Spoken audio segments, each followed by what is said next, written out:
że nie przynosi ona mu satysfakcji sytuacja, w której się znajduje. I kiedy odczułem to współczucie rzeczywiście, to cały ten gniew i całe to nerwowe napięcie całkowicie odpuściło. Przestało mnie to tak dotykać i przestało być dla mnie bardzo istotne. Często ludzie deklarują sobie miłość nawzajem, mówię kocham Cię albo kocham Cię bardzo i tak dalej, ale to co w rzeczywistości mówią, to nie jest miłość tej drugiej osoby, to jest miłość siebie samego, to my sami siebie kochamy, w ten sposób sami siebie gratyfikujemy. Żeby naprawdę odczuć miłość do drugiej osoby, to trzeba odczuć jej uczucia, trzeba wiedzieć co ta osoba czuje, trzeba wiedzieć jakie ona ma potrzeby i odczuć to bardzo dokładnie. Inaczej pozostaje to tylko deklaracją miłości wobec siebie samego.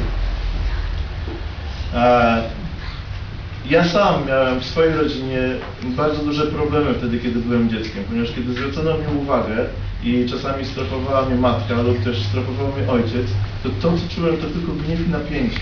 I nie byłem w stanie, nawet jeśli coś przeskrobałem, nie byłem w stanie powiedzieć słowa przepraszam. Słowo przepraszam nie istniało.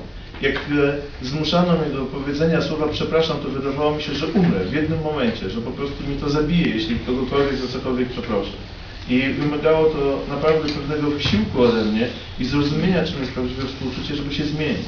I teraz, cokolwiek się dzieje, pomimo mojej skłonności do gniewu, cokolwiek się dzieje, to jestem w stanie powiedzieć przepraszam, jestem w stanie przyznać się do popełnionego błędu.